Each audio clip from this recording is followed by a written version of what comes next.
इस चैप्टर के अंदर हम लोग अपना नेक्स्ट एक्टिविटी करेंगे और ये एक्टिविटी हमारा होगा बेसिकली फूड आइटम में प्रोटीन को पहचानने के लिए।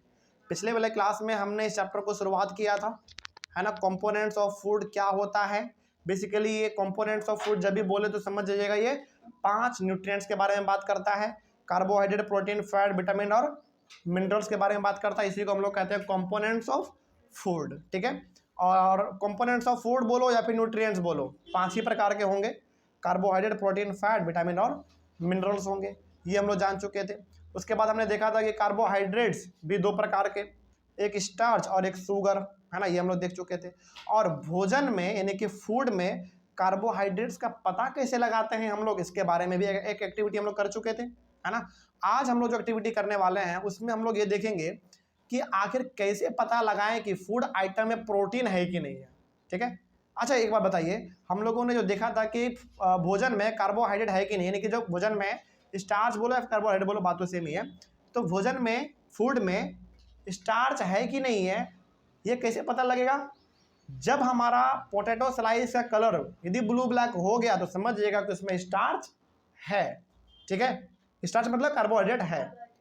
उसी प्रकार से हम लोग कैसे पता लगाएंगे कि फूड आइटम में यानी कि भोजन में प्रोटीन है कि नहीं है, इसमें कलर कैसा होना चाहिए, जरा देखते हैं। देखिए, इसमें हम लोग एम यानी कि इस एक्टिविटी को करने का एम क्या है, to test the presence of protein in a food item. इसमें हम लोग बेसिकली ये देखने वाले हैं कि फूड आइटम में प्रोटीन है कि नहीं है, ये कैसे पता लगाएंगे। तो ये हमारा एम हो गया करने का एक्टिविटी। इसमें क्या क्या चीज़ चाहिए आपको वो जरा देख लेते हैं। थिंग्स रिक्वायर्ड में small quantity of a food item, आपको थोड़ा सा चाहिए फूड आइटम। फूड आइटम में आपको कुछ भी हो सकता है, दाल, सब्जी, साग, कुछ भी हो सकता है, ठीक है। आपका फूड आइटम इसमें चाहिए, यानी कि घर का बना हुआ खाना चाहिए, थोड़ा सा, ज़्यादा नहीं, ठीक है। उसके बाद टेस्ट ट्यूब चाहिए। टेस्ट ट्यूब बड़ा सिंपल है, ये एक प्रकार का ग्लास होता है जिसको हम लोग अपने लैब में ज़रा इस्तेमाल करते हैं, टेस्ट ट्यूब। वाटर लेना है, फिर से एक ड्रॉपर लेना है आपको, जैसे कि आपने पहले वाले एक्टिविटी में किया था, ड्रॉपर ले लेना है। और यहाँ पे लेना है आपको थोड़ा सा केमिकल सब्सटेंस जिसको हम लोग कहते हैं कॉपर सल्फेट, ये आपको मार्केट में मिल जाता है कॉपर सल्फेट। और इसमें लेना आपको एक कॉस्टिक सोडा, ये सोडा होता है कॉस्टिक सोडा, ठीक है, ये भी आपको मार्केट में मिल जाता है। तो बेसिकली एक्टिविटी करने के लिए ये सारा कुछ आपको यहाँ पे चाहिए, ओके। पहला तो फूड आइटम चाहिए थोड़ा सा। फूड आइटम में कुछ भी हो सकता है आपका, दाल, सब्जी, साग, कुछ भी हो सकता है। टेस्ट ट्यूब लेना है, उसके बाद फिर वाटर, ड्रॉपर और कॉपर सल्फेट, और लास्ट में लेना है आपको कॉस्टिक सोडा, ठीक है। अब मेथड क्या है, इसको कैसे करेंगे, चलिए देखा जाए। Put small quantity of food item in a clean test tube and add 10 drops of water to it and shake the test tube. Simply क्या करना है आपको, पहला बात, टेस्ट ट्यूब जो आपके पास था ग्लास वाला बेसिकली, तो टेस्ट ट्यूब में थोड़ा सा फूड आइटम ले लेना है, ध्यान समझिएगा। टेस्ट ट्यूब में थोड़ा सा फूड आइटम ले लेना है, यानी कि भोजन ले लेना है थोड़ा सा, और उसमें कम से कम आपको 10 बूंद पानी मिला देना है, बढ़िया से घोल देना है, मिला के अच्छे से हिला देना है उसको। उसके बाद now add 2 drops of solution of copper sulphate, और उसमें उसी टेस्ट ट्यूब में जिसमें भोजन है हमारा पहले से, उसमें फिर आपको 2 बूंद डालना है कॉपर सल्फेट। उसके बाद और 10 बूंद उसमें डालना है आपको कॉस्टिक सोडा, ठीक है। और बढ़िया तरीके से उसको सेक कर देना है कि मिला देना है।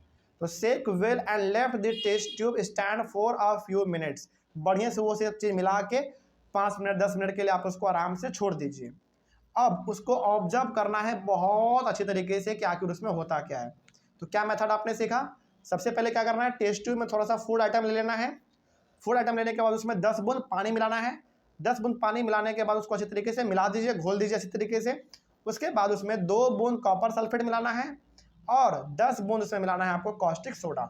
इतना करने के बाद उसको अच्छी तरीके से घोल दीजिए, मिला दीजिए और 10 मिनट कम से कम उसको आराम से छोड़ दीजिए। और उसको ऑब्जर्व कीजिए कि आखिर उस टेस्ट ट्यूब में हो क्या रहा है, ठीक है। आप क्या ऑब्जर्व करेंगे, देखिए, we will notice that the food item turns violet. वो जो आपका फूड आइटम था वो किस में बदल जाएगा, वायलेट रंग में बदल जाएगा, यानी कि बैगनी कलर वो हो जाएगा। वायलेट समझते हैं ना, बैगनी कलर का हो जाएगा। और ये बैगनी कलर यदि हो रहा है तो ये क्या दर्शा रहा है कि उस फूड आइटम में प्रोटीन है। यदि वो फूड आइटम वायलेट कलर का नहीं होता है तो उसमें हमारा प्रोटीन नहीं है, लेकिन यहाँ पे वायलेट हो गया, इसका मतलब उस फूड आइटम में प्रोटीन है, ठीक है। आगे अब कंक्लूजन क्या लिखेंगे आप देखिए, change in the colour of the food item to violet confirms the presence of protein in the food item. यानी कि फूड आइटम का कलर यदि वॉयलेट में चेंज हो गया तो समझ जाइए कि उस भोजन में पहले से ही प्रोटीन मौजूद था। यदि नहीं होगा तो उसमें प्रोटीन मौजूद नहीं था। सिंपल, कोई दिक्कत इसमें? बात समझ में आई है आपको? तो स्टार्च कब होगा, इसके पीछे आपने क्या समझा था कि जब हमारा ब्लू ब्लैक हो जाएगा ना पोटैटो का स्लाइस, तो समझ जाएंगे उसमें स्टार्च है, यानी कि कार्बोहाइड्रेट है। और प्रोटीन को कैसे पहचानेंगे? यानी कि सिंपल हो गया कि किसी भोजन में स्टार्च है कि नहीं, स्टार्च मतलब कार्बोहाइड्रेट, किसी भी भोजन में कार्बोहाइड्रेट है कि नहीं है ये पता लगाते हैं कैसे? यदि वो पोटैटो स्लाइस का कलर ब्लू ब्लैक हो गया, जैसा कि हमने एक्टिविटी पिछले वाले क्लास में किया था, ब्लू ब्लैक हो जाता था पोटैटो का स्लाइस, तो वो हमारा कार्बोहाइड्रेट उसमें होता था। और प्रोटीन होने के लिए कैसा कलर होना चाहिए? वॉयलेट होना चाहिए फूड आइटम का। यदि फूड आइटम का कलर वॉयलेट हो जाता है तो समझ जाइएगा कि उसमें प्रोटीन मौजूद है। ठीक है, तो इस तरीके से हमने पिछले वाले क्लास में जो एक्टिविटी किया था वो एक्टिविटी था हमारा स्टार्च को लेकर, बेसिकली कार्बोहाइड्रेट को लेकर था, है ना। स्टार्च बोलो कार्बोहाइड्रेट बोलो बात सेम है। और इस वाले एक्टिविटी में आपने पढ़ा प्रोटीन के बारे में, तो ऑब्वियस सी बात है अगला हमारा एक्टिविटी किसके बारे में होने वाला है? फैट के बारे में। कार्बोहाइड्रेट आपने देख लिया, प्रोटीन देख लिया, अब एक्टिविटी हम लोग कर लेते हैं फैट को लेकर कि आखिर कैसे पहचानेंगे कि फूड में फैट है कि नहीं है। चलिए इसके बारे में भी थोड़ा सा हम लोग डिस्कस कर ही लेते हैं।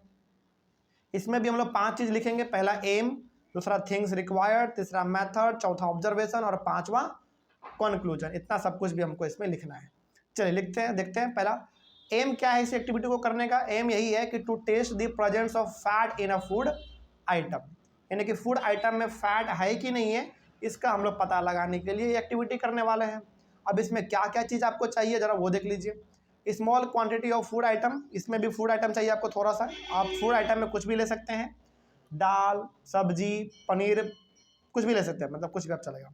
उसके बाद and a piece of paper, और एक पेपर का छोटा सा आपको टुकड़ा लेना है, मतलब एक पेज ले लीजिए सिंपल सा। तो सिंपल सा क्या करना है, थोड़ा सा फूड आइटम और एक पेज लेना है बस, इसके अलावा इसमें कुछ नहीं चाहिए। एक्टिविटी बड़ा सिंपल होता है। अब इसको आप कैसे करेंगे देखते हैं। Wrap small amount of food item in a piece of paper and crush it. उस पेपर जो आपके पास जो पेपर था उस पेपर में थोड़ा सा आपको फूड आइटम ले लेना है और फूड आइटम उस पेपर में लेकर उसको चिपका देना है। यानी चिपकाने के बाद उसको थोड़ा सा दाब दीजिए, क्रश कर दीजिए। Take care that the paper does not tear, बस ध्यान रहे कि पेपर फटना नहीं चाहिए, यानी कि बहुत जोर से मत दाब दीजिएगा नहीं तो पेपर फट जाएगा, क्योंकि उसमें क्या है अंदर में फूड आइटम है, तो हो सकता है कि पेपर फट जाए। तो पहले क्या करना है, आपको पेपर लेना है, उसके ऊपर थोड़ा सा फूड आइटम रख लेना है। फूड आइटम रखने के बाद फिर उस पेपर को ढक देना है, पेपर से उस फूड आइटम को, और थोड़ा सा उसको दाब देना है, यानी कि क्रश करना है। और ध्यान रहे कि पेपर फटना नहीं चाहिए। ठीक है, आगे now strengthen the paper and observe it carefully. उसके बाद फिर आपको पेपर को स्ट्रेट कर लेना है, पूरा सीधा कर लीजिए। उसके बाद फिर आप उसको ऑब्जर्व करिए। Hold the paper against light, light के तरफ उस पेपर को हाथ में लेके ऐसे देखिए, यानी कि जिधर लाइट है उधर की ओर इस पेपर को हाथ में ऐसे लेके देखिए। जैसे हम लोग एक्सरे देखते हैं ना, अपना एक्सरे करवाते हैं तो फोटो को किस तरह देखते हैं, लाइट की ओर देखते हैं, उसी प्रकार से आपको ये चीज देखना है। आप इसमें ऑब्जर्व क्या करेंगे देखिए। We will be able to see the light faintly through this path which is occur due to oily food item, यानी कि जब आप उस पेपर में ना देखेंगे गौर से लाइट की ओर, तो वो पेपर कैसा दिखेगा पता है? धुंधला दिखता है। क्या लाइट आपको साफ साफ दिख जाएगा? नहीं, धुंधला दिखता है। और वो यदि धुंधला दिख रहा है इसका मतलब है कि उसमें फैट प्रेजेंट है। अच्छा, इसका ना एग्जांपल आपको देते हैं, आपके साथ शायद ये हुआ होगा।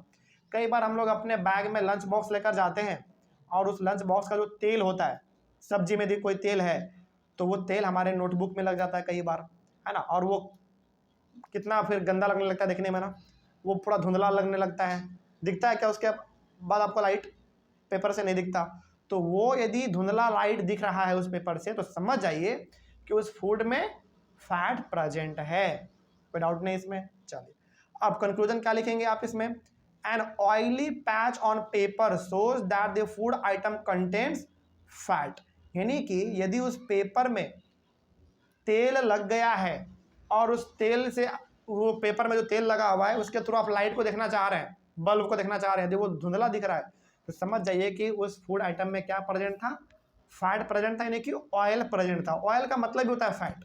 ठीक है, प्रेजेंट था, कोई दिक्कत नहीं। इस तरीके से हम लोग फूड आइटम में फैट है कि नहीं है पता लगा लेते हैं। तो यहाँ पे आपने 3 अलग अलग प्रकार का एक्टिविटी देख लिया। कार्बोहाइड्रेट भी आपने पता कर लिया, प्रोटीन भी पता कर लिया और फैट भी आपने पता कर लिया। कोई दिक्कत नहीं, ये तीनों एक्टिविटी आपके लिए बेस्ट था। और जब भी एग्जाम में पूछे एक्टिविटी लिखने के लिए आप ये एक्टिविटी लिख सकते हैं। एक यहाँ पे पॉइंट हम लोग ज़रा देख लेते हैं कि we tested food items for 3 nutrients. हम लोगों ने अभी जो एक्टिविटी किया है, एक एक्टिविटी हमने पिछले क्लास में किया था, 2 एक्टिविटी हमने आज किया है ना। ये तीनों का तीनों एक्टिविटी जो हम लोगों ने किया, पहले एक्टिविटी में हम लोगों ने कार्बोहाइड्रेट्स का पता लगाया यानी कि स्टार्च का, दूसरे वाले में हमने प्रोटीन का पता लगाया और तीसरे वाले में हमने फैट का पता लगाया। उसके अलावा भी हमारे पास 2 प्रकार के न्यूट्रिएंट्स और हैं, बताइए कौन? विटामिन और मिनरल। तो वही यहाँ पे लिखा गया कि there are also other nutrients like vitamins and minerals that are present in different food items. ये दोनों भी फूड आइटम में प्रेजेंट होते हैं। हालांकि कार्बोहाइड्रेट, प्रोटीन, फैट तो प्रेजेंट रहता ही है फूड आइटम में, इसके ऊपर हमने एक्टिविटी भी देख लिया, लेकिन इसके अलावा जो हमारा विटामिन है या फिर जो मिनरल्स है, ये भी हमारे फूड आइटम में प्रेजेंट होते हैं। कोई डाउट नहीं इसमें? चलो, यहाँ तक में कोई डाउट रहे ऑनलाइन वाले बच्चे तो आप लोग एक बार कमेंट कर सकते हैं। मिलेंगे हम लोग अपने अगले क्लास में। अगले क्लास में हमारा टॉपिक होगा what do various nutrients do for our body, यानी कि हम लोग जो अलग अलग प्रकार के न्यूट्रिएंट्स लेते हैं, carbohydrate, protein, fat, vitamin, minerals, ये सब न्यूट्रिएंट्स हमारे बॉडी में करता क्या है? क्या फालतू में ले रहे हैं क्या ये सब चीज़? क्या फालतू में खा रहे हैं क्या? नहीं, कुछ ना कुछ तो करता होगा।